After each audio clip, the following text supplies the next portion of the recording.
I love this next comment, though. To stay close to the source material, they should have had it made about two Italian brothers who are plumbers who eat magic mushrooms and have an unrealistically insane trip about saving a princess. It should have been Fear and Loathing mashed up with the Wizard of Oz type vibe. Yeah, you had said that like someone had mentioned that like it should be more of a Wizard of Oz like kind of or like Alice through the Looking Glass kind of vibe, which would have been so much better. Well, that's what the animated series was, isn't it? Kind of. That had a rap. We're the Mario Brothers. We're plumbing's a game. We're not like the others who get all the fame. If your sick is in trouble, you can call us on the double. We're faster than the others. You'll be hooked on the brothers.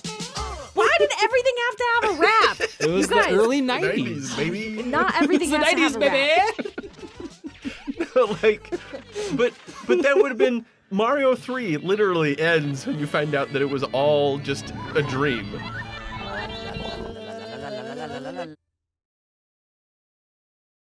just gonna go to the toilet. I'll see you later.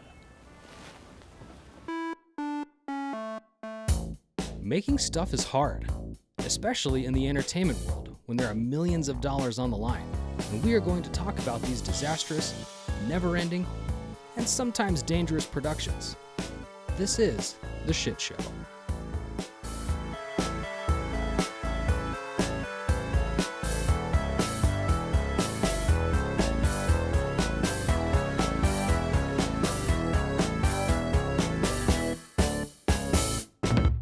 Okay, so, and then you also have to do your 8-bit, 16-bit. What is your sound effect? Okay. Okay. Shit. Is that going to be our hellos? Yes. Okay. So, okay, here we go. Hello, friends. My name is Smashin' Smench, joined by Goombub and Razalina. Wow. I don't know. You sprung this on me. I had no time to prepare. That's when she gets hit by a red shell. Yeah, exactly. After she spent way too much time hanging out with Wario and Waluigi. Yeah, she wants to fit in with the Waz. Yeah, she's turncoat. I panicked. Shit, is that it forever now? I can't change my choice? Ah, damn it. Hey, but it's made for good content. March 10th is the unofficial Mario Day. Why? Yeah, because of very stupid reason. If you write it out, March 10th as MAR 10, it looks like Mario. Yeah. I get it. So, I get it. Okay. And then like they have like on Nintendo will have sales. Yeah. On their games and stuff, and people celebrate Mario on that any day. reason for a holiday, I guess. Yeah. Right. Yeah. It's just Nintendo's like, Star Wars did a great thing with May the 4th. What could we do? Yeah, pretty Mario. much. Yeah. May the 4th. Has nothing to do with any like release dates. Nothing to do with any sort of like Mario's birthday, if there is such a thing. Yeah, like, exactly. Just like, hey, March 10th, it looks like Mario. Yeah, let's do it. Okay. Okay, to celebrate this super serious holiday, we're going to go back to one of my older videos on the old channel and discuss the first video game movie ever made. And then we're gonna review that and have Clint jump into his comments that he pulled. So today, let's talk Super Mario Brothers. So I was driving the Super Mario Brothers van, right? And I hadn't really driven a big truck like that ever. I grew up in Manhattan, so I didn't learn how to drive till I was 26. So I was a terrible driver, but I didn't want to tell Bob that. So Bob is standing on the side of with his hand on the door, the sliding door, and so I gunned it, right? And then they said stop at that mark, and I stopped as hard as I could.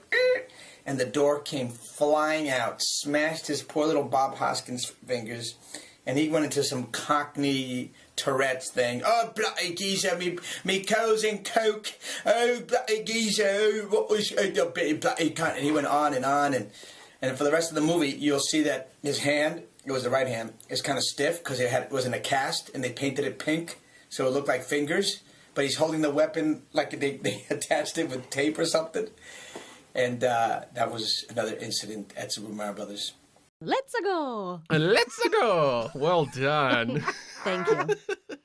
All right. To start us off, guesses of when Nintendo, the company, was first established. Oh, it was like 1880 something. Yeah, it's like super old, right? Yeah. Because they made like just, Like like card games board or something like games that. or some Yeah. shit. Yeah. Yes, I remember I told you this, January. You're like, I thought they started like like the 60s or something. It's like, nope, Yeah. 1889. They made Hanafuda trading cards. And then they kind of grew into like the Hasbro Mattel of Japan with like all their board games and stuff. Wait, 1889. That feels even too early for like trading cards. Yeah, Like, what the hell was yeah. even happening Maybe- historically back then? I mean, maybe that's why they became so big, Yeah. right? Because they were on top of it. Like, were they even open to Western trading at that point? Wasn't that there? Anyway, sorry, I'm not gonna get into That's like history. I'm that's like just- people here in the U.S. a in lot of 1889, questions. like trading their like American presidents of the time yeah. trading cards. But there's only like 16 at the time, so they're Yeah. like, I have the whole set. The collection Again. it wasn't hard to get the collection. So in there, they spent a lot of research and development, and eventually spent a lot on research and development, and eventually into the electronic toy business. The rest is history. In there was the success of Super Mario Brothers, which sold 40 million copies on the Nintendo Entertainment System. If you are on the Western Hemisphere, and if you were in Japan, it was the family computer, Famicom. So, jumping into the movie, the idea of a movie started with Roland Joffe. He was the Oscar-nominated director of serious historical dramas, The Killing Fields and The Mission.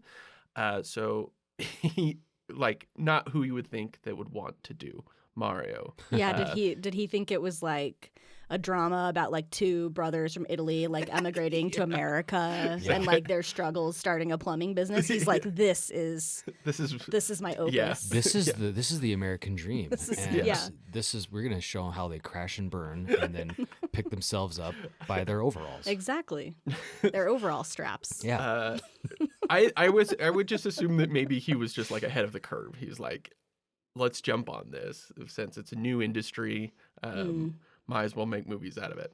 And then he met Minoru Arakawa. He is the son-in-law of the then current Nintendo president, and he became the first president of Nintendo of America. He liked Joffe's pitch about a more adult-oriented version of Mario. And Joffe beat all the other bidders. Like, all the other studios were offering like $10 million, like, just to have the rights.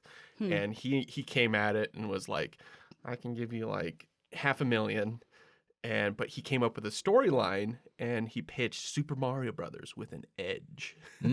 X-rated Super Mario Brothers. It's adult. So they made a deal with him because they liked that he like had a vision for it. In 1990. you ever seen Goomba with boobs? Yeah. Boom buzz. Boom buzz. Is that when you just put two Goombas together? Yeah. Originally, that's what they were. The design was Yeah. two boobs. Yeah. Then they split. They're like, when it became more family friendly, they just split them, and then it was Goombas. Damn it. Yeah, it's just like it was a translation error. No, it's supposed to be Boombas. Boombas. Boobmas? Yeah. Boobmas. And so they agreed on $2 million, but Nintendo gave him total control. But Nintendo got to keep all the merchandising, any rights, any sales on merchandising. Nintendo doesn't seem to care about this. They thought it was just a weird idea. They're like, who knows? This Guess is strange. we'll try this movie thing everybody's talking about. But they assume even if it fails, Mario as a brand is so powerful that it could withstand anything. So how the hell do you make a video game into a movie? As I say in my video, removed from player inputs, all that remains are paper-thin characters and a nonsensical fantasy world. Right. Now, in the original game, it came with the book. Back when games came with booklets that actually explained everything, because video games never really had stories in them, but it was in the booklet where you read about it. So Jenny Ray, as our go-to video game person. All right. This is Here we go. as described as the object of the game/game description Game description. Here we go. of the original Super Mario Brothers. Okay. One day, the kingdom of the peaceful mushroom kingdom.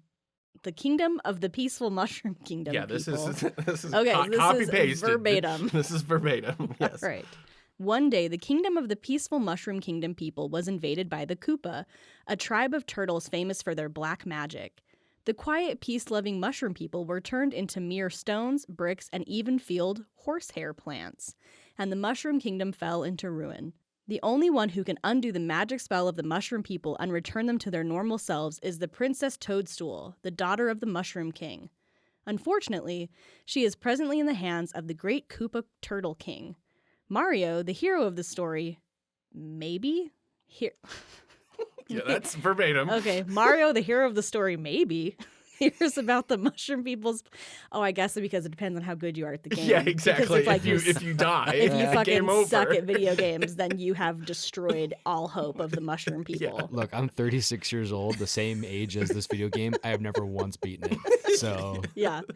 So Mario's definitely not the hero in your- Clint's not in household. my hands. Yeah. Mario, the hero of the story, maybe, hears about the mushroom people's plight and sets out on a quest to free the mushroom princess from the evil Koopa and restore the fallen kingdom of the mushroom people.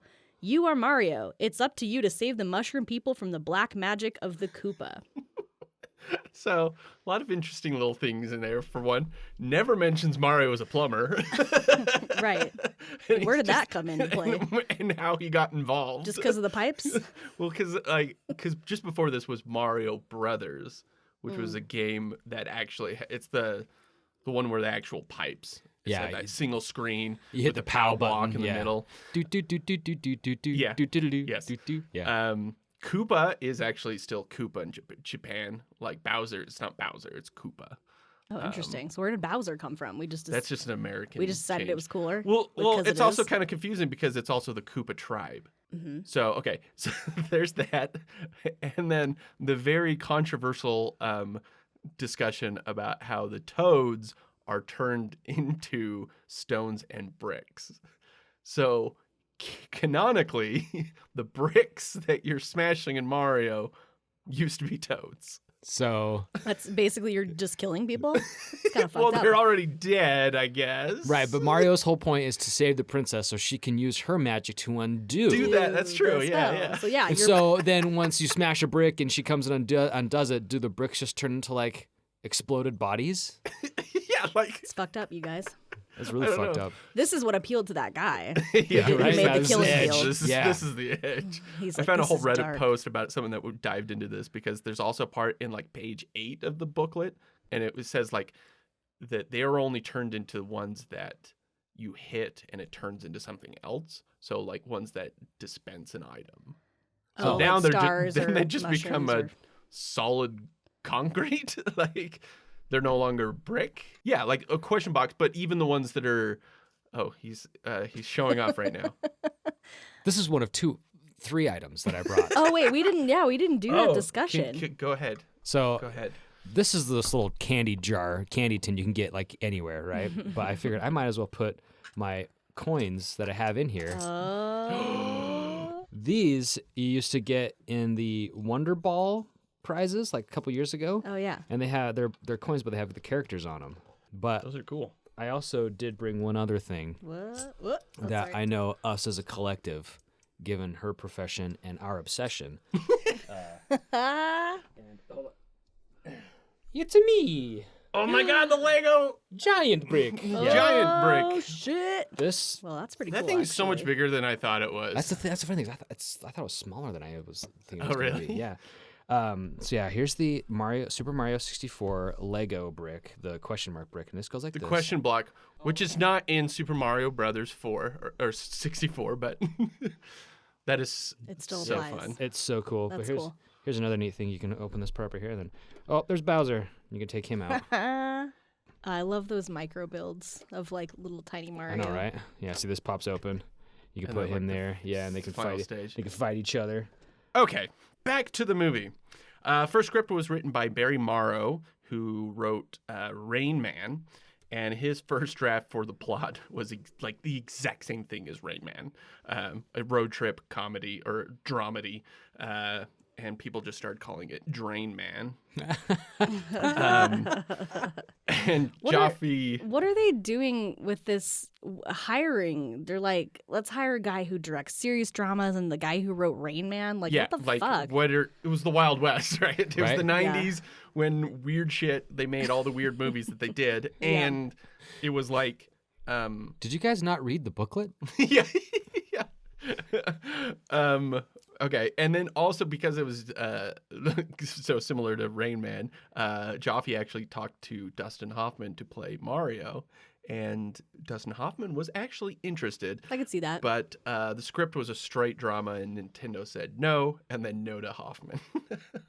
It's a straight drama, but at the same time, they're like, it needs to be edgy. Yeah, I know. So this is going to be a very common theme in here, where people clearly cannot make a straight decision. Like, just pick a lane and stay in it. I tried to rewatch this yesterday. I got maybe 10 minutes into it, and I saw how much fun Bob Hoskins and John Leguizamo were having. And you'll probably talk about this as it comes up. And I'm like, yeah, that looks like they're having a real great time. Yeah, exactly. Did you finish it? No. Okay, in early 1991, screenwriters Jim Genuine and Tom S. Parker, who wrote Stay Tuned, which we recently watched. We did? Yeah, the movie where the parents get trapped in the TV shows. Oh, yeah. That John Ritter, right? John Ritter, Yeah. yeah. Oh, yeah. They wanted to make it like a Forgot Wizard about of that movie. Oz type movie and parody fantasy tropes. And Nintendo loved this idea, and they approved that draft. And then That makes way more fucking sense. Yeah, exactly Based on right. the booklet situation Yeah. that we just read. then they hired Greg Beeman to direct, and he had just did License to Drive with the Coreys, Corey Feldman and Corey Haim. But he had also was in the middle of finishing Mom and Dad Save the World, which is one of those very 90s movies like Stay Tuned that is just utter bonkers. Have you You're ever like, seen did that happen? No, With Terry Garr and I heard of it. yeah, exactly. Did it Like, happen? wait, is Did this I make this Is movie this a up? fever Yeah. dream or did I Yeah. make this movie up? Yeah. It's a weird movie. A lot of really cool puppet effects and stuff like that in it. But Jaffe saw a rough cut of Mom and Dad Save the World, and he instantly fired him. Oh, shit. He's like, no. No. They should have put the Coreys in this movie as Mario and Luigi. That would have been terrible. That would have been great. How dare you? Harold Ramis turned down the chance to direct, even though he was a fan of the game, and he said passing on it was his smartest career decision he ever made. Or was it? Because maybe the movie would have been good, That's Harold. true. I think, yeah, looking back, he was saying, like, looking back, he's like, clearly I avoided a Shit show. shit show. Oh. Drink. And then Danny DeVito was offered the role of Mario or if he wanted to direct it. And Nintendo was really great, or like wanted that to happen, but DeVito declined. I see him more as a Wario. yeah, he'd be a great Wario. Oh my god, he'd be Really good such a Wario. good Wario. Even now. And you know who would have really been good? Detective Pikachu. But we'll talk about that at the end. Okay, so Jaffe approached Max Headroom creators. Max Headroom is nonsense. Again, one of those movies. It's like, did that happen? Oh yeah, they did make a movie, but it was like a TV show thing. Right. Whatever. Anyway, and they their names Rocky Morton and Annabelle Jankel. They've only made one film at that point called DOA with Dennis Quaid. I don't know what that is. Anyway, it's like one of those movies that was just made and nobody ever talked about it ever again. So Jenny Ray, for this, I'm gonna have you be both of them. So husband and wife team, right? Mm-hmm. Okay, so this is Annabelle Jankel about researching. We weren't wildly enthusiastic gamers. I don't think either of us had ever fully involved ourselves in the game at all. which might have had something to do with the end result. We played it for research. Yeah. You know, the people that you want to be. Making your movie about this from this game. They all agreed that they wanted to make like a dark film in the vein of Batman '89 and the first Teenage Mutant Ninja Turtles movie, where it's kind of dark and grungy but kind of kid friendly. Yeah. Mm-hmm. That's what their thinking was. And What are you? It's me, Mario. So edgy. So edgy.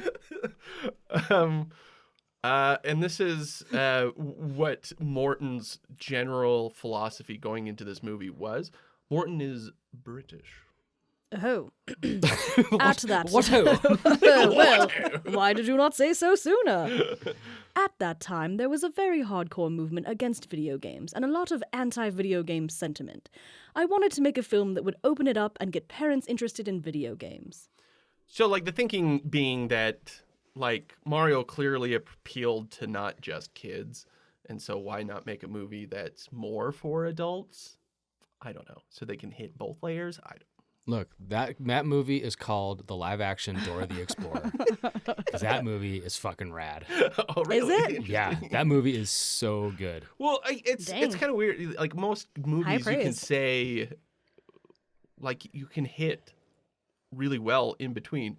Pixar is insanely good at that. Yeah. Like, Right. So, But there's a problem when you can't decide your core audience and you're trying Yes. to do too many things, which is Yes. what it sounds like they're doing. They're like, we want it to be edgy, we want it to be like dark, we want it to be kid friendly because it's a video game, but it has to appeal to parents. It's like what? What? Pick What a is lane. it? Yeah, pick a lane, exactly.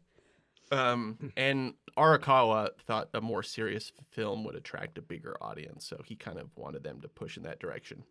So more new screenwriters are brought in, Parker Bennett and Terry Runte. They wrote a movie called Mystery Date with Ethan Hawke again. Based on the board game Mystery Date? I don't know. They're like, you these got guys the have dud. these guys have written a screenplay based on a game before. They could do it. Right? I bet it's based on that. That's a board game, right? Mystery Yeah. Date? Yeah. Looks like gotta you, s- Poindexter. It looks like you, Poindexter. Around this time, Super Mario World came out, which took place in Dinosaur Land, and Morton and Jankel were fascinated by the idea of how this world came about. And the general idea is that Nintendo adapted what happens in the movie into a video game. Like it was supposed to serve as like as a prequel or something? Kind of. Yeah. And at the end of the movie, you actually see there's two Japanese businessmen that come and visit Mario and Luigi, and they're like, "We want to talk to you about a video game." And it's like, okay, sure, why not? I guess. It's a really expensive ad for the next video game. Yeah, right. Really expensive. Foreshadowing Morton and Jankel's indecisiveness, they turned on this script, the one that people were liking, and they decided, they were like, okay, you guys got to make it more Ghostbusters-like. Again, here's a good movie that kind of rides a good line. And they wanted Mario to be like Bill Murray, which, okay, sure. Good luck getting hold of that guy. Not Bill Murray, like Bill A Murray, Bill Murray A Bill type. Murray type. Yeah. which is Bill Murray. Right. There is no equivalent. Listen. Speaking of casting, Tom Hanks was interested, but he wanted $5 million to play Luigi. The internet is constantly likes to correct this. He was supposed to be Mario, and everything I've read, it was for Luigi. Yeah, I think he'd be a good Luigi I back think so then. too. I can see it. But his last few movies bombed. The Burbs, Turner and Hooch, Joe versus the Volcano. Which is bullshit because The Burbs is excellent. Yes, Burbs is great. Excellent. Paint your goddamn house, Ricky. It's the best line in that whole movie. And the producers felt like he didn't have the chops to pull it off. Ironically, he won an Academy Award the next year. And then Arnold Schwarzenegger and Michael Keaton turned down King Koopa. Again, what did they think this movie was? They're just like, Tom Hanks does not have the acting chops that we need. He does not have the gravitas to play Luigi. Yeah, Like, what right? the fuck is this Michael Caine? They're getting Michael Caine involved? Get out of here, you guys. No, Michael Keaton. Oh, Michael Keaton. Sorry, I thought you said Michael Still Caine. weird. It's all weird. The whole thing's weird. Michael Caine. Yeah, it's not like Arnold Schwarzenegger. As King Koopa. Yeah. It's not like Arnold Schwarzenegger is bringing a lot of like acting chops to the table. That's the other thing too. Is like this movie had, I mean, Dennis Hopper, who's great, John Leguizamo, who I love, and Bob Hoskins, like, is also really good. Was also there. Yeah, Bob was Hoskins. also I love he was also present and accounted for. Bob Hoskins is actually a perfect choice. He actually I- absolutely was. Absolutely perfect choice. Okay, so the directors, when the financiers started, like, they were like, get this film going already. They Annabelle Jankel and Rocky Morton fired Bennett and Runte and hired another set of writers, British TV writers Dick Clement and Ian LaFrenne, and they rewrote it to be more action packed, to be more Die Hard like. The heart of the story was how Mario became a surrogate father to Luigi after their parents died, but Luigi just wanted an older brother. So far, they're on like the 8th set of writers. Yeah. And this movie is supposed to be a little bit Ghostbusters, a little bit Teenage Mutant Ninja Turtles, a little bit Die Hard, a little bit Batman. a little bit Batman, with the gravitas of a Shakespearean drama. Sounds great, guys. Where do the mushrooms come in? God. Yeah. Yeah. Oh, they came in at the beginning of this whole process. There were many mushrooms Well, involved. they opened up this tin that I thought was full of ecstasy, and that's what they did. Exactly.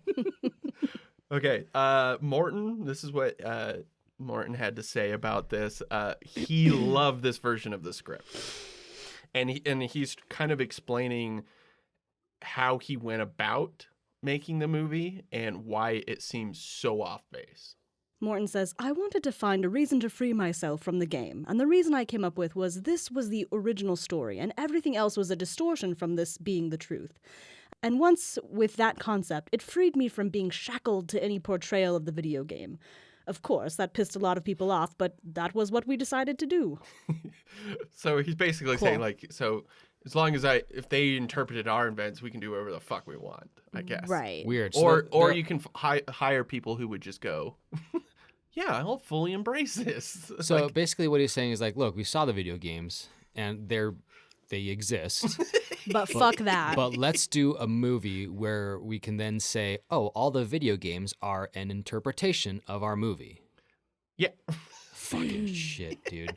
I mean, it's At so this weird. at this point, there's at least 4 Mario games already. You got Mario Brothers, Super Mario Brothers, Super Yeah. Mario Brothers 2, Super Mario Brothers 3, and Super Mario World is coming out. Yeah. So there's at least 5 games already established. and 3 has like the actual like storyline to it. Yeah. Like it's The and it- balls and it- on these guys. and ends up being like a whole dream sequence, and it's like a theater production. Anyway, yes, I know.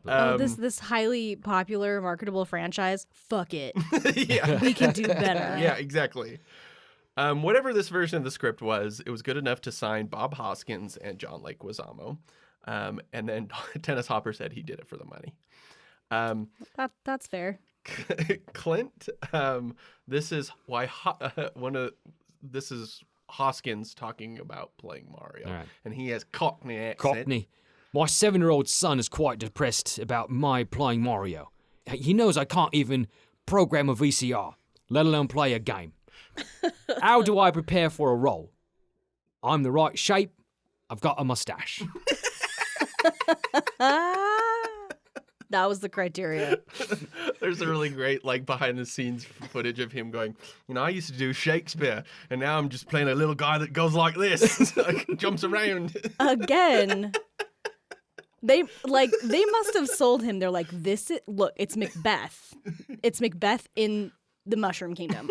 We promise you, it's Oscar-worthy material. Righto.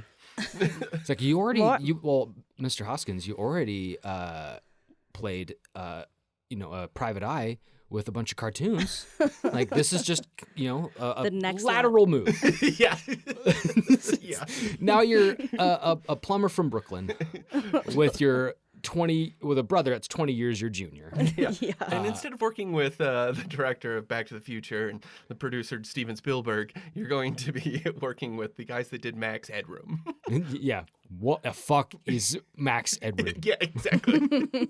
Okay, so 2 months before shooting begins, producers visit the set, and you remember what the sets look like? It was like it looks like It's like a grungy. dystopian, it's like basically It's like they borrowed the set of Double Dragon. Did you ever see that piece of shit movie? Exactly. no. It all looks like it's all underneath a freeway. Yeah. Yeah. Yeah. And it was covered in like the fungus. Yeah. Yeah, And- like the shedded skin of a bunch of giant snakes. Yeah, exactly. Yeah. And they're shocked to see this gross post-apocalyptic city. And there's people dressed as hookers. I mean, playing hookers, and there's just this snot everywhere. And they're That's just the edge. yeah. That's the edge. So the producers see this, and they just like freak out, like, what the fuck is going on? I don't know why they're not reading the scripts. Wait, why Or were they surprised? Exactly, They're right? producing this film. No, this keeps coming up. It seems like nobody was paying attention. Nobody attended meetings. Kind of your one job as a producer is literally to know everything that's happening all the time. I Like know. you should never be. If you're surprised, you have done the job very wrong. I was sitting in the meetings and all the artwork on the wall. It was just like, I just thought someone was a real fan of snot. Yeah. It collects spores, mold, and fungus. Yeah. All the meetings were just them playing the video game, thinking like, yeah, okay. All right. Jump, little getting plumber, high. jump. Yeah. So they're all pissed and they're like, you need to lighten this up. And We'll put Make some it more more color fun. on the hookers. so Nintendo did so too. They were kind of like, yeah, I guess like you could lighten up the script a little bit, but they're also kind of feeling very torn because at the same time Sega was becoming this like gaining ground in their console wars, and Sega was just hard going for older audiences. You know, it was, Sega. Right. The whole campaign was Sega does what Nintendo don't. That was their whole thing. Like, because it was all for teenagers and up. That was their tagline. Yeah. Sega does what Nintendo don't. Yes. All right, marketing team, calm down. Jesus. We're so fucking clever. You guys, that's edgy as fuck. Some guy with a backwards hat on came up with that fucking slogan. Off a line of coke. Nintendo. We're like Nintendo. Print it, baby. Yeah.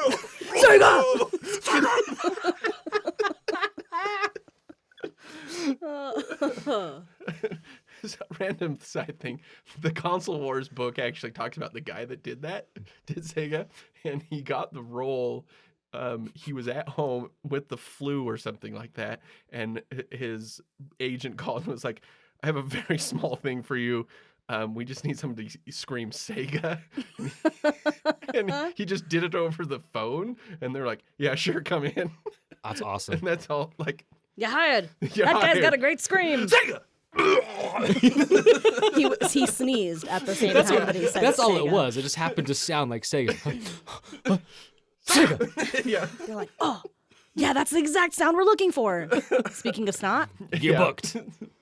As things spiraled out of control, Jaffe started to realize it was the two directors that were the problem. They were the ones constantly changing their minds. So there's so many names thrown around here now. And Morton. Jaffe's the original producer, Okay. the guy that started all this. Gotcha. Killing and, Fields. And Rocky Morton, Annabelle Jankeller, the director. The directors. the Max And Headroom folks. From the two of those directors, there have been at least 4 writers.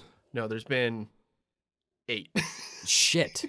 I mean, they're in teams, but there's been, at Yeah, least it's 8 people I think- mentioned. okay, and I'm about to name another one here. Okay, because I was thinking, okay, 1 producer times 2 directors, right? And those 2 directors times 2 had 4 writers. Like, oh wait, no, that's not Now how. there's 8. No, there's 8. Okay, It's Jesus. perfect. They're just being squared every time. Yeah. Yeah. Okay, so they're really close to starting to filming, and Jaffe's like, I can't fire them now. It's too late. So he hires Ed Solomon, screenwriter of Bill and Ted, for 2 weeks to punch up the script. And he adds lots of gags and kid-friendly stuff. And the directors were never told about this rewrite. Oh my God. They were completely blindsided by it. And they were just like, here's the script, now you need to shoot it. And it didn't fit any of their sets or anything they storyboard. So the writer of Bill and Ted didn't see the sets. Yeah, Just- yeah. He has the script, right? But I guess even the script didn't really match what was being built already. Yeah, see, again, it's like, shouldn't have been told, can you make this better but fit the stuff we've already built? Right. Right? I think to Ray's point, the producer should know this. Yeah. And be like, hey, listen, I'm not going to tell the two directors who are already fucking it up. I'm not going to tell them that you were going to rewrite this. Yeah. And also to kind of just like throw like, give you a little challenge. I'm not going to let you see the set. Like it's almost deliberate. Yeah. It's like this is like he was just like trying to drive this into the ground. Oh, and by the way, remember Nintendo started in 1889. So throw that in there somehow too. Yeah. Rumoredly, Morton was so pissed when he found this out, he took all the storyboards to the parking lot and set them on fire. Nice. Morton and Jenkel were not allowed to talk to Ed Solomon about any of his changes. And Morton hated the script, but he had to defend it because this was his job. And they were about to quit, and then they were like, okay, we can make this work. Production starts in May of 1992 in North Carolina in an abandoned cement factory, the same cement factory that was used for Terminator 2. Oh. When the actors arrive on set and see their script, they're like, "The fuck?" I think about Bob that scene in Hoskins, T2. I thought this was gonna be Shakespeare. You promised me Shakespeare. That has gags in it. This is bullshit. I'm reminded of the scene in T2 when the T-800 is melting and he gives the thumbs up. I just imagine Bob Hoskins at the end of this melting and then just gives a middle finger. Middle finger. You'll read his quote about it, and it's pretty much what it is. All right. So the actors are all mad because they're like, this is not what we signed on for. The new script changes didn't fit their sets that were already built, so they had to shoot in a different order because they had to redo some sets in other places. And a lot of the time they were shooting on unfinished sets. And Morton recalls... No. You don't say. Morton recalls fighting with Dennis Hopper because he had to tell him how to walk in a scene because if he veered in any direction, you could see that it was a set. You just see some like fucking camera guy standing there eating a donut from craft services. Oh shit. He tries to like get out of frame. Just like lights. Just shuffles like. Yeah. So everybody's just super mad. And to appease the complaints about the script, Jaffe brought back Parker Bennett and Terry Runte to make on-set page rewrites. Oh, my Okay. They were also mediaries for the cast directors and producers because nobody was talking to anybody else. Like, it was just, this is your quintessential shit show. It's insane. Like, it's literally insane. You have kind of one job when you're working on anything, and it's to just communicate effectively with the people you're working with. Runte and Bennett actually really enjoyed this job, but they actually like look fondly. They're like, it was a very interesting time being there, even though they were the people like the cast hated because they kept handing them new pages like on an hourly basis. Like they'd be walking on set and be like, here's your new dialogue. And it was like, fuck. But I just memorized the other dialogue. Yeah. God damn it. Richard. I never got any Shakespeare rewrites. Yeah. Imagine the cojones on that person. I don't. Yeah, let me rewrite this. I don't think Romeo would have killed himself. Yeah. We got to make that more kid friendly. Yeah. Throw in a dinosaur. Richard Edson and Fisher Stevens, they played the goons that throughout the whole movie. They just said fuck it and improvised everything because they knew that they were just constantly getting pages and they were just like screw it. And so everything they say in the movie is completely made up by them. And from the 20 minutes I saw, they were enjoyable to watch. Well, and this is Richard Edson. He's like, their basic approach seemed to be about the writers, about all these rewrites. Their basic approach seemed to be, how dumb can we make it? That's awesome. Oh, God. Which seems kind of like what's happening. By and large, every story written about this production paints a picture of Morton and Jankel being really bad at their jobs. They seemed way over their heads. They're used to TV and commercials, so they weren't used to having everybody ask them all these different questions, and then they would focus on just stupid minutia stuff where they should be delegating, and they would just be dead set on just stupid small details. And then they would give 2 points of view. Morton would say something, and then Jankel would say something that completely contradicted. Right. And then... So once again, just people communicating ineffectively is the whole problem. You play him like a human. And then Jankel comes. You play him like a dinosaur. A dinosaur. And then they would change their minds like within minutes. And this led to crew members finishing tasks as fast as they could because they knew the directors would change their mind. So they're just like, hurry and finish it because then they're less likely to change it. Yeah, it's done. I already made the model. Oh, the mucus is already done and hung. It's good. Yeah, you can't change it. Yeah. Cast and crew unlovingly called Morton and Jankel the Hydra because it was like different heads giving them things. Okay, here's some weird decisions made by Morton and Jankel. They shot footage with strippers and doing very sexually explicit things during the disco Those were the scenes. Birdos. Hey, whoa. You watch your mouth about Birdo. They would give Oscar-winning cinematographer Dean Semler shot lists with which lenses to use and how to light the set. That's his job. That's his fucking That's job. his job. That's Hey, not your job. Van Gogh, I want you to do this painting called Starry Night. Okay, here we go. And just take those blues and yellows and just swirl it up a bit. Swirl it. Could you I be more fucking know. And here's this brush, by the way, that I think you should use. You should use this brush. Were they like secretly shooting a porno on the side? They're just like, we know this movie's gonna be shit, so we might as well just like use the budget and cast and the money, and we'll just shoot this porno, make a little bit of our money back. Got those lovely colored up outfits now. Right? They loved the design of the Goomba soldiers and wanted more of them, so they had to keep making more of them. The tiny which heads?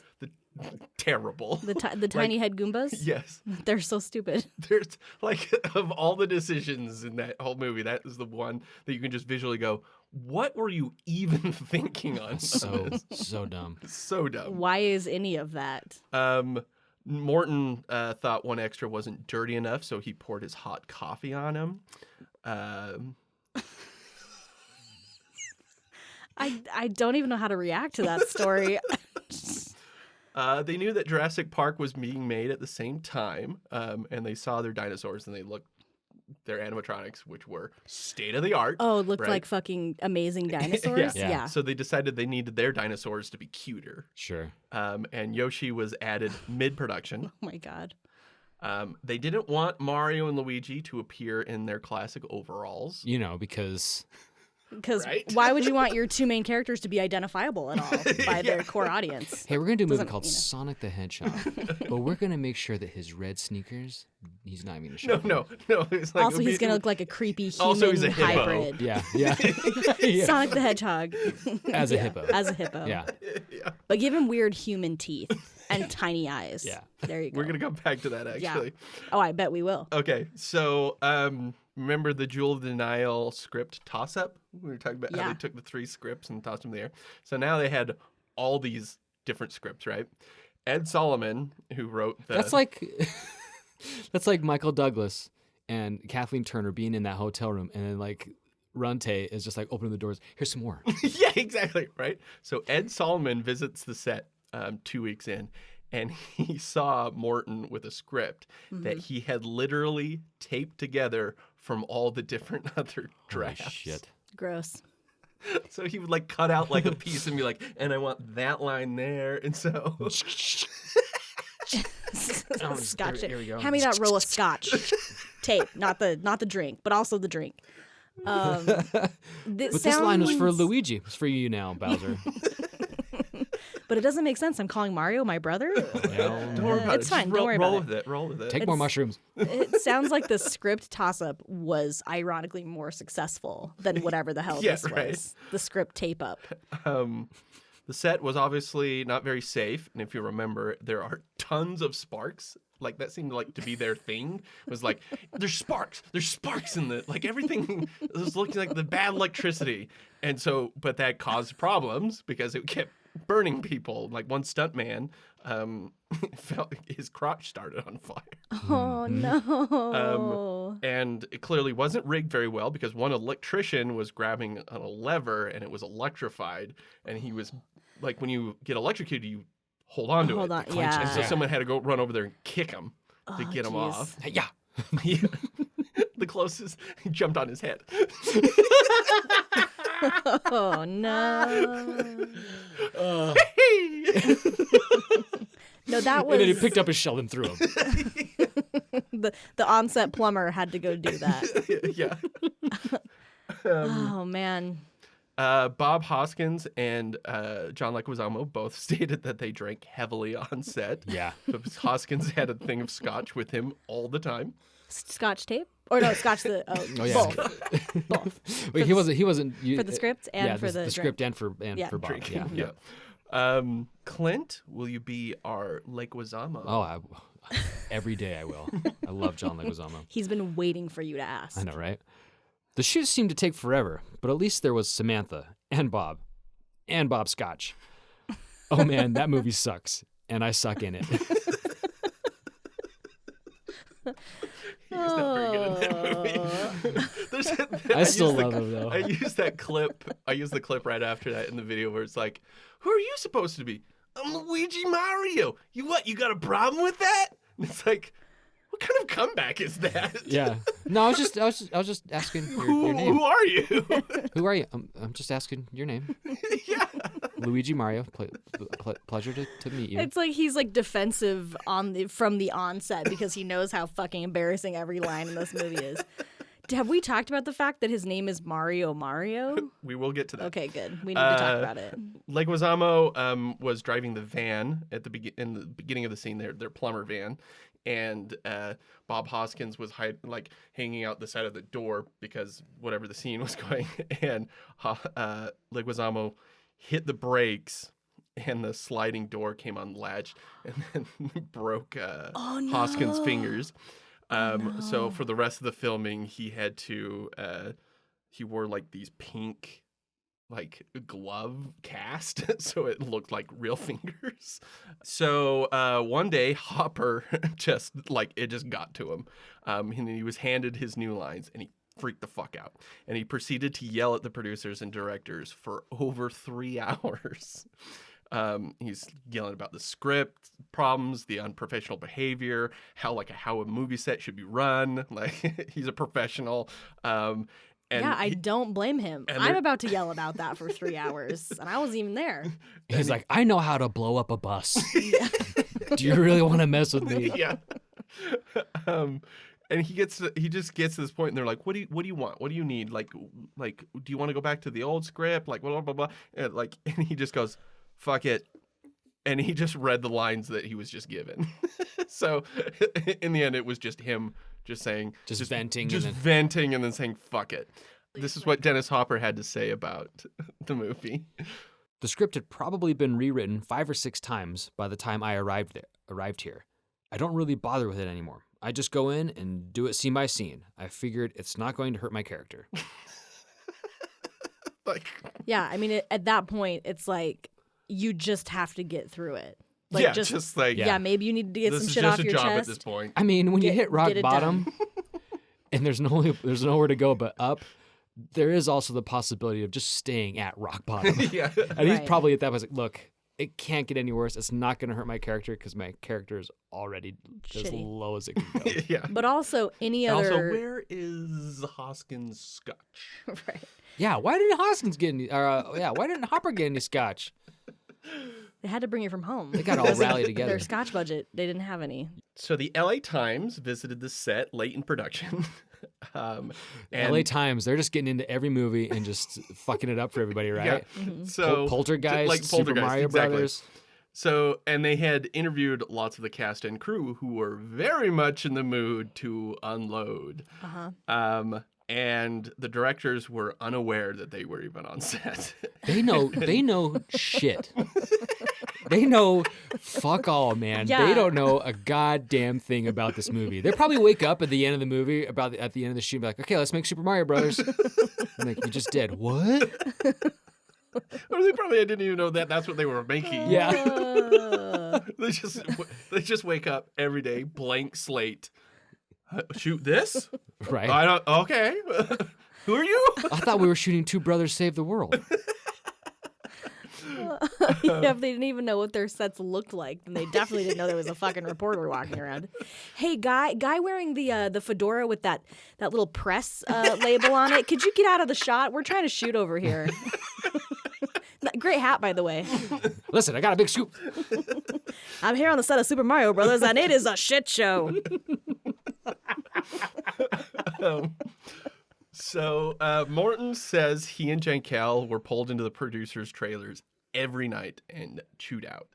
We were told we were going to be fired. We were doing a terrible job. Every night we were told this. We were told we were behind, spending too much money, the budget was hemorrhaging, and the whole thing was a disaster. Because it was. So maybe change something? Yeah. Shooting reached its scheduled 10 weeks, but it was clear they needed another 3 to finish the film, and Morton and Jankel were told not to return to set. Really? And Jaffe directed the rest. Oh, wow. Ouch.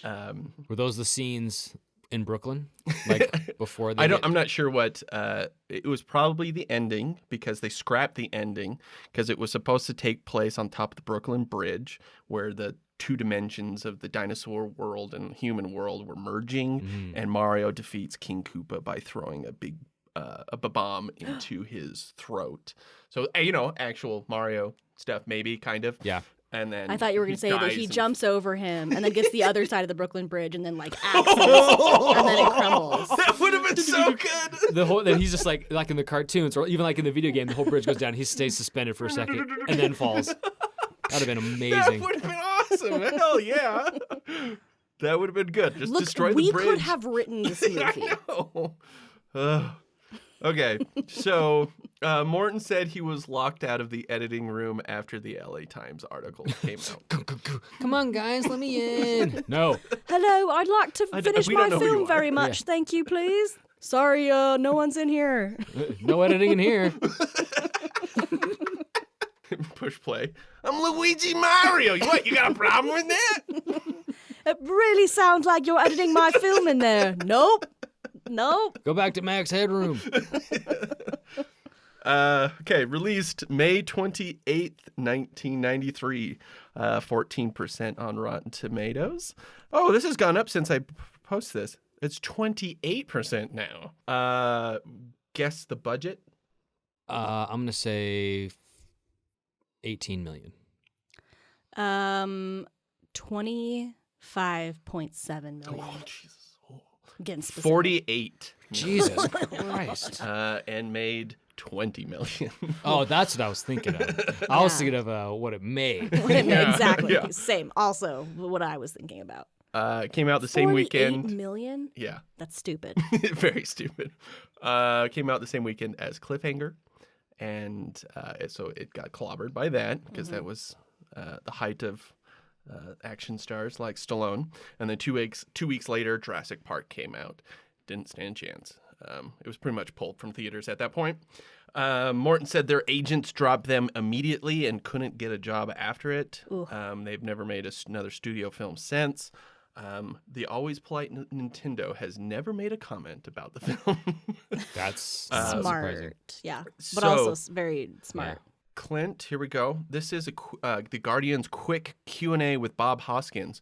What is the worst job you've done? Super Mario Brothers. What has been your biggest disappointment? Super Mario Brothers. If you could edit your past, what would you change? I wouldn't do Super Mario Brothers. Okay, so this is a totally different article where he was just talking about his worst experiences. The worst thing I ever did, Super Mario Brothers. It was a fucking nightmare. The whole experience was a nightmare. It had a husband and wife team directing whose arrogance had been mistaken for talent. After so many weeks, their own agent told them to get off the set. Fucking nightmare. fucking idiots. Damn. So him going into the molten lava with his I hope you flip him off. don't go home and tell Lisa that about Ian and I. No. It's a husband and wife podcasting team. Whose Fucking idiots. Fucking Whose not, man. arrogance has been mistaken for talent. For talent. That is such a good bird. Oh. I have worked with a lot of people who are that way. Yeah, That whole like fake it till you make it thing.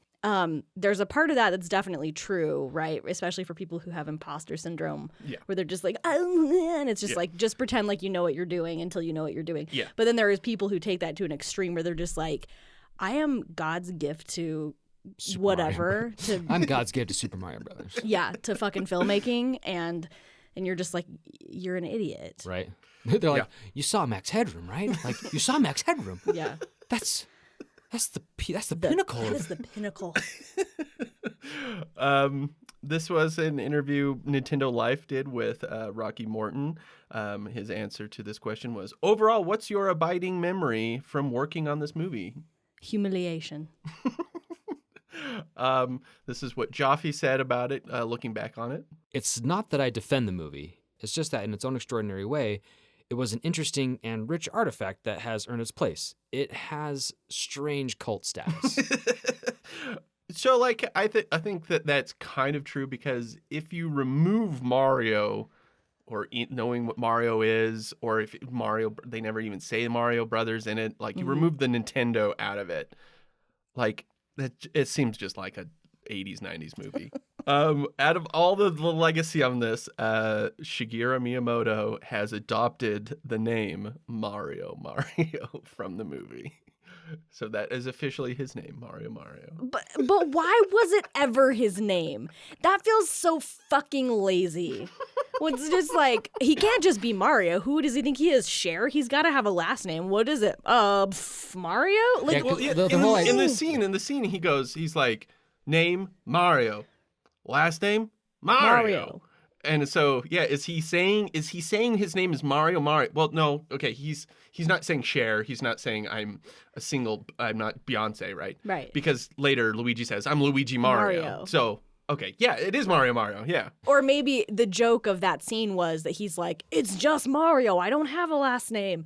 But then they were like, oh. And then when Luigi had to say his name, maybe he was just like, well, he said his last name was Mario, so I'm going to say Luigi Mario. It seems like they were trying to work backwards from, like, it's the Mario Brothers.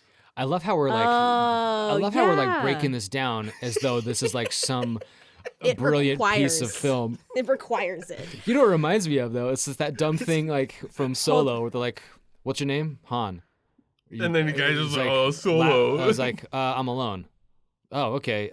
Solo. Like, yeah. It's okay. Like, you didn't need that. You did we not. We didn't need this. Yeah. We didn't need to know why his last name was Solo. But that's what I was thinking though too. And you're like, well, yeah, the Super Mario Brothers. But you could just say like, oh look, my name's Mario, and I started my own plumbing business, and then my brother wanted to join, and so I didn't want to go through all the paperwork of changing my name. Yes. And so it's just Mario Brothers. It's a tax reason. First name Mario, last name none of your goddamn business. Fuck off. That's a little too long for the tax forms, so we're gonna need a shorter name. Since that I posted that video, there has been some news about this movie. There are a handful of super fans of this movie. They all comment in the YouTube bit in the comments. Yeah, Super Mario Brothers movie archive. They teamed with an editor, Garrett Gilchrist, to restore 20 minutes of cut scenes from VHS footage. Ooh, that's rough. There's 20 more minutes of that? Of this movie. Where did they get this footage? It was after they were done editing, and Morton just like opened the door with the editing and just like cash grabbed all the cut pieces, like, and just ran out. No, he just grabbed those scenes, and they were all like, well, we can't put them in the movie now. Yeah. So he used he had to try to clean it up and use AI learning to like make it look fancier. And they in June of 2021, so like I said, very recently, they released the what? The released. Snyder cut. The Morton Jankel cut. Yep, the Oh. Morton Jankel cut. It'd be funny if it was It's also called the Snyder cut. This Just- oh my god. That's now just gonna be the phrase for any like bullshit director's cut that comes out. Yeah. Just No. like Oh, he's like, no, I uploaded the movie, and I put it into 4:3. And I added 40 minutes Yeah. of slow motion. the Morton Jankel Snyder cut.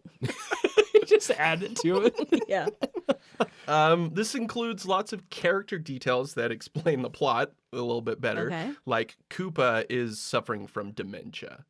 It's Oh. why he's kind of acting a little crazy, and he forgets things, and he's not paying attention to like his lackeys and stuff like that. Sounds like someone else on that set might have also been suffering from dementia. Was this a personal story? Now I Yeah. feel bad. If like one that of was the them Shakespeare. they're like, I'm suffering from dementia and I can't remember what I did on this movie yesterday or who I talked to or what decisions I made. And then there was a big thing in there about the Mario Brothers having a rivalry with the Scapelli Plumbing Company. It's mentioned very briefly in the beginning of the movie, and then they show up like at the end. But like at the beginning of the movie, like Princess, whoever her own Daisy is like fighting some company. Yeah, That's these guys. Yeah, the Scapelli. They're like mobster types. Yeah, they own like a contracting business that has like sub businesses of plumbers. Yeah. And they want to try and build this whatever, and Yeah. they can't because Daisy, who's in college, is digging up bones. Yeah, exactly. Yes. Oh, So it it's- sets up like the that's whole plot, but it never goes back to right. that. Yeah, Right, because right, at the right, beginning right, when they get there, like they get to the job and they see like the Scapelli truck, and Mario's like, Scapelli's, they beat us to it again. Yeah, exactly. so it kind of like sets it up, but it never goes anywhere. It actually, there's more to it in that. And then there was also like a rap that As they are wont to do in the early 90s. exactly. Yeah. No, the Go ninja, go ninja, no, go, go. no, I'm not ninja, kidding. go, I'm not ninja, kidding. go. So the two thug guys, Fisher Stevens Oh, and please tell and me the it other was Vanilla Ice. No, they deliberately, they were like, because they were making up all their own shit. Yeah. They were like, we should do a rap. No. And they made up a rap Oh on my God, set. no. And they did a thing because they were trying to do what Vanilla Ice, like, because as you do in the 90s. Listen, nobody should ever try to do what anything Vanilla Ice does. Like literally do the opposite. Yeah. No, it's really funny because Gilchrist, who did the restoration stuff, he was like, he put that scene in, and he's like, oh, it's very stupid, and it shouldn't be in the movie. Well, it but makes- we were just restoring everything. Well, it makes sense when they're like, we were thinking with every single rewrite that they gave us that they were just saying, how dumb can we make this? And we were just helping. Yeah. We were just on set and we decided that raps were a good idea. Okay, so lastly, at the end of this end of the video, I write, movie studios have tried for nearly 3 decades to crack the code on a good video game adaptation, and their failures far outweigh their successes. They either don't stay true to the games, or take themselves too seriously. Some look terrible from the start, others are promising disappointments, and there's whatever Uwe Boll was doing. Who's to say what the right formula is? Hollywood is going to keep trying regardless. In the last few years, some progress has been made, and 2019's Detective Pikachu may actually be the first to pull it off. Or it could be Sonic the Hedgehog. Link, here come to town, come to save the Princess Zelda. So, I wrote that. Neither of those films had came out yet. Detective Pikachu came out. It's fine. Yeah, that's fine. Again, should have been Danny DeVito, not Ryan Reynolds. It would make way more sense. And I find it very strange that that movie skirts the idea of like, oh, we don't capture our Pokemon and put them in dogfighting rinks. Yeah. Like they skirt like the whole premise of Pokemon, and they're like, let's not bring up the slave dogfighting So ring. bring up the whole animal cruelty thing. Yeah. It's just- Michael Vick is not a Pokemon. Yeah. And then I ended on the joke of like, or it could be Sonic the Hedgehog when it was the weird version. Well, he looks like a little kid in a pajama suit. Yeah. Yeah, they made such weird design choices. I feel like the outcry was warranted. And the Absolutely. results were better. Were better. We will actually talk all about this when the new one comes out because I have a fan-led changes discussion. Yes. And we'll do that for the Sonic when the Sonic movie comes out. But I agree. And I would probably say Sonic the Hedgehog is a fine movie, but probably the best video game movie. Dude, Jim Carrey fucking saves that movie. It's great. Jim, It's fine. It seems like a very 90s movie For because me- he's just like, channeling his 90s self. To make a movie about a character I don't care about, and for me to actually like it, like it says something. Like I don't care for Sonic the Hedgehog as a game, as a character. I just it's just not my thing. That movie came out like, all right, okay, cool.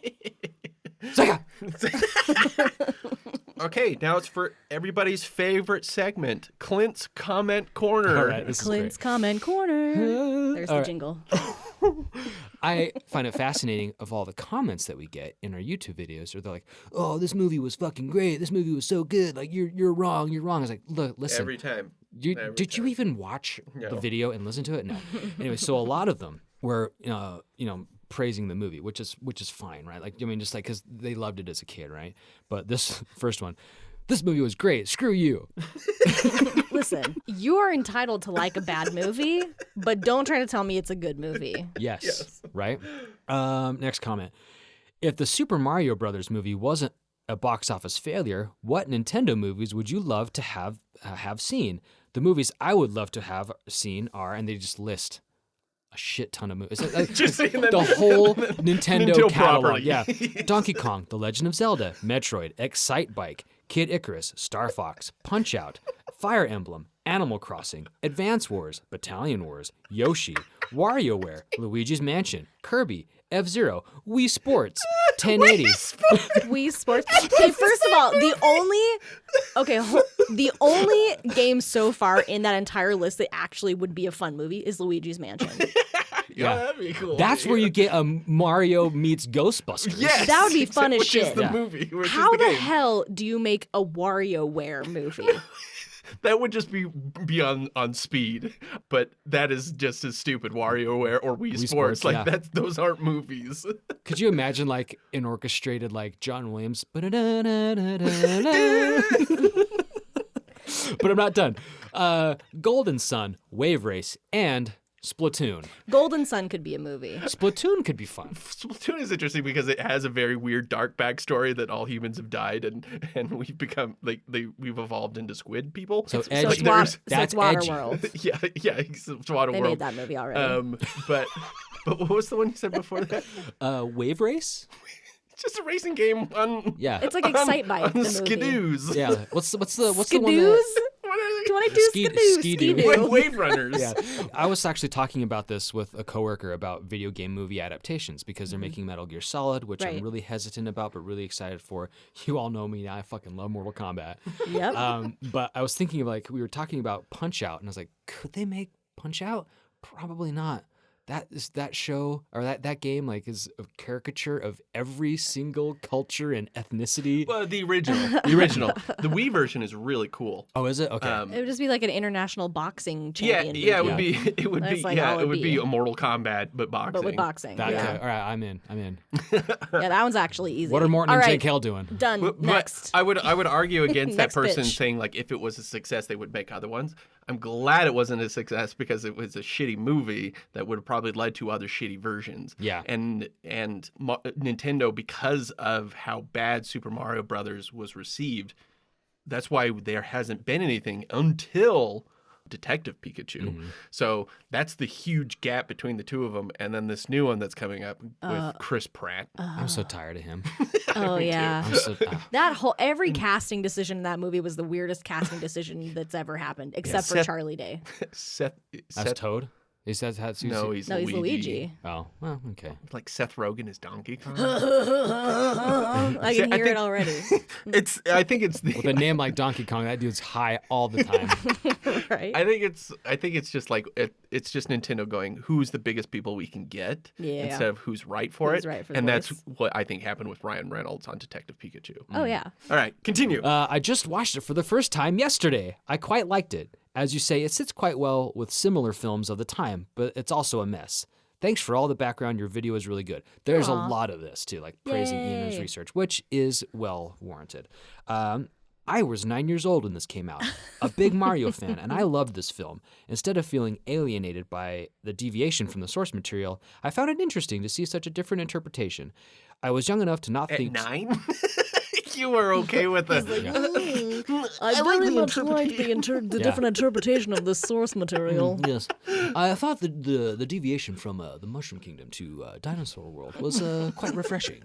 I was young enough to not think too much about it, and the film made a great impression on me. I still love it. I know it's rubbish, but I love it anyway. So that's to your point. It's like, cool. You go on loving all the bad movies you want. I love this next comment, though. To stay close to the source material, they should have had it made about two Italian brothers who are plumbers who eat magic mushrooms and have an unrealistically insane trip about saving a princess. It should have been Fear and Loathing mashed up with the Wizard of Oz type vibe. Well, you'd said that like someone had mentioned that like it should be more of a Wizard of Oz like kind of or like Alice through the Looking Glass kind of vibe, which would have been so much better. Well, that's what the animated series was, isn't it? Kind of. That had a rap. We're the Mario Brothers. We're plumbins, a game. Yeah. Well, and that fits. Why did everything have to have a rap? It was you guys, the early 90s. Baby. Not everything has to have a rap. Like, but that would have been Mario 3 literally ends when you find out that it was all just a dream and it was all stage play. Wasn't 2 a dream and 3 was a stage play? One of them, Yeah. yes. 3 is a stage play, Yeah. for sure. Because you can see the shadows cast behind the sets. Yeah, and Yeah. you literally see the curtain fall, Yeah. which has created the theory that everything that happens in the Mario universe is, they're all actors. So all the Mario games are just Actors, movies. yeah. They're just movies. That's why they get together and play sports and go on Mario Kart. Yeah, because yeah. they're just all actors. They're just Those are their hobbies. Golf. They really love golf. It's just a theater company, and these are the extracurricular activities they do as they get together as friends. Yeah. Golfing, tennis, go-karting, playing board games. They go to the Love it. Olympics with Sonic. I love this. the other troop. This is my favorite theory thus far Right? of the Mario verse. Next one. This was my favorite movie as a kid. Next one. This was my favorite movie as a kid. Next one. This was my favorite movie as a kid. Seriously, there are so many. This is my favorite movie. I'm discovering that great. a lot of those are probably like bots that are just going, this is what this person said a lot, and repeat it. Yeah. But anyway. I mean, I'm paraphrasing. Some of them are like, Yeah. I liked this movie as a child. When I was younger, Cool this was a story. great movie. Cool story, bro. Yeah. Here's the next one. And this is the exact thing that you were talking about. I have a theory that if you removed all the references to Super Mario, but kept all the weird alternate dimension stuff and zany antics, you would have a movie that adults of today remember the same way they remember Dark Crystal or Labyrinth. But the expectations of a Super Mario movie versus what was actually developed, I can see why people felt soured on this movie. But they actually stripped a lot of the Mario stuff out of the movie already, right? Like That's what I was saying, because it would be pretty easy to just remove just what's left. right, and- but even then it would still be a bad movie because they made a bad movie. Yeah, I know, but what Because they're it saying was- like that, but that would still turn out to be like a '90s movie, like Stay Tuned, like Mom and Dad Save the World, Sure. like Labyrinth, like it just wouldn't be movies But where all, they were but just all the choices, like the weird sets and the dystopian thing, and like that stripping scene, and like the tiny-headed like Goombas, you would have just all been of- like, this is a weird ass movie. Yeah. right? But like it still would have all been bad. Oh yeah, no, Yeah. yeah, it's still I think no question about that. Yeah, I think. But I agree. Like, there's nothing about that movie, even as is, that's really Mario Brothers. I mean, Koopa, the names of these characters. Yeah. Daisy. There's a little It's like dinosaur President named Yoshi. Koopa. Yeah. If you just ADR the names in that movie, you would be like, okay, it's just a movie. Like, it's just a Name. 90s movie. Steven. Last name Steven. Steven. My name's Larry Steven. You got a problem with that? All right, just a few more here. I remember being so excited about this movie at the time, but could never find it anywhere. LOL. I hate LOL. And years later, when I saw bits and pieces of it, I was like, what the hell is this? And then they keep going, thanks for doing this video. I loved it. The Waterworld Abyss videos you did, 100% awesomeness. Aw. You know your stuff. So I grabbed these two, stroke your ego. I feel like this last comment that I have, I kind of want to explore this idea with the two of you as well, okay? This was a cool movie. I could go for a remake. it could be dope. Could we do a remake of the Super Mario Brothers movie? Okay, so not what like they're just making a Not new starting not fresh. a reboot. Yeah, not like, starting fresh and actually making a movie that would be something resembling like Super taking the Mario Brothers. ideas in this movie. No. You don't think you could do it? No. Because it's so far removed. It's so far weird and dumb. Yeah, like, I mean, you could remake this movie and make it, you know, if you wanted to make it about two dimensions colliding, right? Or like, what if humans had evolved from dinosaurs instead of primates? Like, what would that be like? Like, you could make You're that basically movie, describing but it Good wouldn't- Dinosaur meets Mortal Kombat. Yeah, it's like you could make the movie with some of the core themes of this movie, but it wouldn't be Super It Mario wouldn't Brothers. be Super Mario Brothers. You know what I would want to see have done is remake this movie, but like we were talking about before, remove everything that mentions Super Mario Brothers, with just like one little like Easter egg of like a red cap somewhere, you know. So someone just remakes the movie, doesn't even tell anybody that it's a remake of Super Mario Brothers. Then people start watching and having this, they feel like they're on an acid trip. I feel like I've seen this movie before. I can't quite put my finger on it. I've seen like in like 93, something like that. There's Put a my scene plumber of, boot on it. Yeah. There's a scene of two characters walking through a nightclub in the background. You see a guy going, Mario, Mario. Oh That's my the God. Easter egg. That's what we need. We need to see this movie, but from somebody else's This is point of view. perspective. And then like they're just exactly. They're just like walking down the street of Dinosaur City or whatever the fuck. And in the background, like you just see like Bob Hoskins standing, Mario, and like just off in the distance, very faintly heard. And then the rest of the movie goes on with this whatever storyline. No, it's the what is it? Guildenstern, Rosencrantz and Guildenstern Guildenstern. versus Yeah. the Timon and Pumbaa thing. Or, I mean, you could absolutely take the front of this movie with the Scapelli brothers, right? Their construction company, and have it be a movie about Daisy, who's an archaeologist, and they found this really important dig site in New York, and then it just becomes like a legal drama about like her fighting to try to, you know, keep the rights to be able to excavate this scene, and she's fighting like big, you know, commerce or whatever. It's a movie about the weak. It's like Aaron Brockovich, but like Yeah. mashed with this movie, right? You could do that version. It takes place like the week leading up to the events of Yeah. Mario Brothers. Yeah. I would say It's like 12 Angry Men and Aaron meets Super Mario Brothers. Look, you could make this movie. Would it be good? I have no idea, but you could do it. okay. I have two ideas. One would be do it like Disaster Artist. Just make it about the making of it. Yeah. Like that would be that actually would pretty good, be pretty funny. so good. That would be really good. Actually, I'd watch the shit out of that. Because it's just like there's so much nonsense that was happening on that set that would be pretty cool. But or do it like when we were talking about the donut guy on the set. Yeah. Do it like that Will Ferrell movie that's all in Spanish. Casa de mi Padre. Yeah. And there's like a really great scene in that where there's like this really like tough guy and he's like, and he says something and then he puts on his sunglasses and you can see a crew member in the reflection of his glasses, like holding the boom mic, like eating a sandwich. That's amazing. Bologna sandwich. You could make it like Wes Craven's New Nightmare, where it's Nightmare on Elm Street, but that's like the story of them making Nightmare on Elm Street, but the events are actually like Actually happening. But it's like people are actually dying making this movie because Freddy Super actually is meta. real. Yeah. But the people were actually dying because the electricity was wired so terribly on the set that people were actually dying, I think it's slipping on snot. Or it's you make the movie about like Disaster Artist way, but you make it about the guy that was supposed to he's the messenger between everybody. Oh yes, he's the reason why nobody knows what's going on. Oh my God.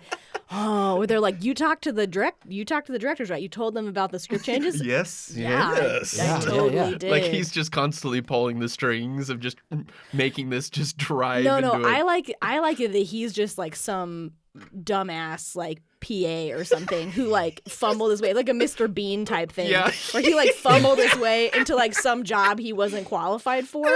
And he's like the go-between between the directors and the screenwriters and the producer. And he's just like inadvertently just fucking up this like really expensive movie. Yeah, Mr. Bean is a great idea. He's Just literally just have Rowan Atkinson be that That's person. amazing. The guy is Or just like Mr. Magooing his way around. yeah. and he's like so scared of getting fired that like every mistake he makes, he's just like pretends he didn't. And he make it. just always has They're like- versions of the script. Yeah, they're And he's like, they're- left one. He trips and falls, and the script falls into a paper shredder, and he's like, no. And then it shows him scotch taping the script back together. Oh, that was so good. Bob Hoskins is like, hey, I need more. I need you to refill my scotch flask. So No, that he was everyone's, like, supposed to get high him a the whole Coke, time. and then he gave him scotch, and then he was just like, Just drunk the fuck whole it. movie. He's just drunk the rest of the movie. He ordered the Goomba head's costume sizes too small. You guys, this is the version. This is the version. That's great. Oh, have you tried American Coke? It's delicious. It tastes just like scotch. I love that. All right.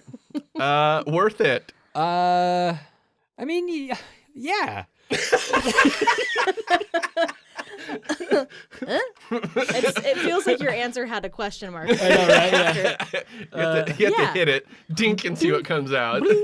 That's your answer. To be the first video game adaptation, Gotta be hard. it's definitely got to be hard, especially since I can't put my finger on one really good adaptation.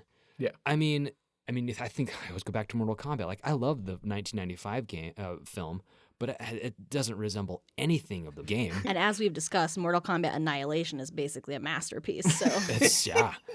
But the thing is, like with video games and like even like with adaptations of books, right? Like you're gonna get those fans who are gonna be so hardcore about it right. that there's gonna be outcry and you're not gonna please everybody.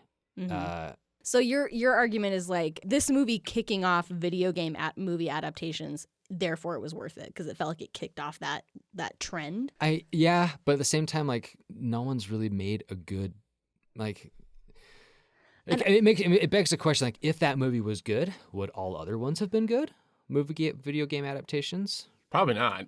Yeah, I mean, because it completely depends on the franchise and Well, the and it's such creative a team. But and it's such a hard medium to translate.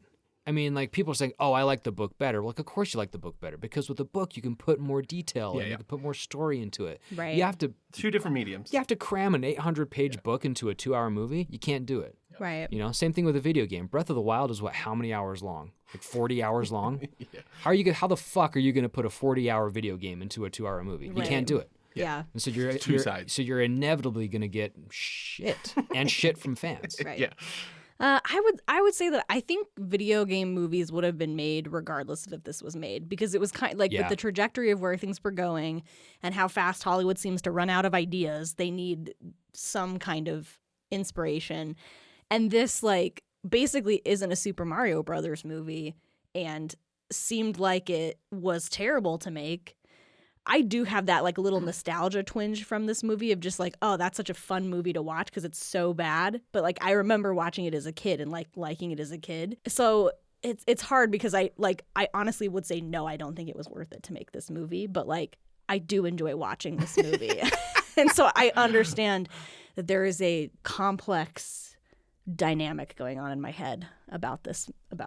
That's interesting. I didn't think you guys would have such a So many opinions? nuanced idea Oh, answer to that question we're because really smart. And we're smart as fuck in this I don't place. know what you are thinking. I'm about to say no across the board. Like the movie is terrible. I don't enjoy watching it. The fucking score in it is terrible. It's so annoying. I don't think anybody it's just wrong on. It has no idea what it wants to be. Everything is just wrong about it. Except Bob Hoskins being Mario is the only thing that I like. 1% of this movie is good. Yes, even John Leguizamo, I know, like he was a bad Luigi. Like Luigi should be like roughly his same age. Yeah. Like they should be like older. I just don't care for it in any form, and it sounded like it was hell to make. I agree that like being the first to do something out the gate is hard.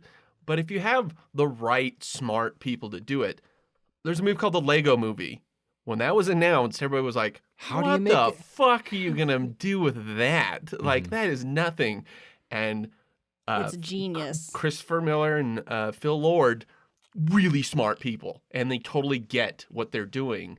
And Yeah, genius movie. Fantastic movie. Had no right to be as incredible as it was. But You mean Lord and Miller didn't come out and say, yeah, we don't really like Lego. We've never like played with We it. played don't it really with for know anything about research." it. We Yeah. just we fiddled around with some bricks for research, whatever. and We're gonna use something called Mega Blocks. Lego? that should be the next movie. Yeah, the Lego Mega- versus Mega Blocks. Oh, that'd be fucking awesome, dude. And it's just Mega Blocks are just constantly falling apart. Yeah. These are all the video game movies: Super Mario Brothers, Double Dragon, Street Shit. Fighter, Shit. Mortal Kombat, That's okay. Mortal Kombat Annihilation, Genius. Winged Hey. Commander, Oh. Lara Croft Tomb Raider, Resident Evil, and all those fuck off terrible. Hey, we have all these characters and all this good, interesting story in here. Let's create a new character. Fucking stupid. Lara Croft Tomb Raider, The Cradle of Life, House Meh. of Dead, Meh. Alone in the Dark, Doom, Blood Rain, Silent Hill, DOA, Postal, Hitman, Dungeon Siege, Far Cry, Max Payne. It's just they're all garbage. What the problem is that they're picking the wrong Franchises? franchises to adapt. Because there's things that could be really cool if you made it correctly. There's stuff that's already cinematic. Yeah, and that's the other thing. But they Their might be argument could be made that like certain games like now, like the Uncharted, did Uncharted really need to be made? I mean, because the games are already pretty It's basically like cinematic. watching a movie. Yeah. So I think I'm going to be curious to see what happens when they do The Last of Us, when they do the Last of Us miniseries. Like the format of a miniseries makes sense for Yeah. video game because you have more time to dive into characters, and that's such that's a game with such heavy themes. Yeah. themes and subject matter. And I think that there is something interesting about like video games as a medium. Like I did not play The Last of Us because I do not want to play The Last of Us. I watched Ian play The Last of Us like I was watching a TV show, right? And so I think that it's interesting to taking something that's interactive and making it like passive and viewable is actually, it opens it up to a bigger audience and opens up that story to a bigger audience. So I think that like with those narrative heavy games, you can do them and you can do them well. And so I'm curious to see if like Last of Us is actually successful because I think that could be a good format going forward Yeah. for games like that. They're the first one to do it. Witcher, which is terrible. Oh God, yeah. Witcher's So I not don't want good. to talk about it. See, I'm crossing my fingers that Halo becomes a success as a series, and that The Last of Us become a success as a series, because there's been rumblings and announcements, and I don't know what they're gonna do with this, of like a Legend of Zelda, like in this vein of Game of Thrones style TV series. Not like Yeah, there not, was- not with like all the you're not gonna see Link's Boobs? dong. yeah. You're not gonna see his master sword. But I mean, like the same But like that epic that like visual, fantasy. yeah, the visual style yeah, fantasy that stuff, could yeah. be cool. Well, I mean, or it could be terrible. the one thing you could say about the Mario Brothers is because it was so bad that it kept Nintendo from letting that ever happen to their properties again. And rumoredly, that whole Legend of Zelda thing was supposed to be with Netflix.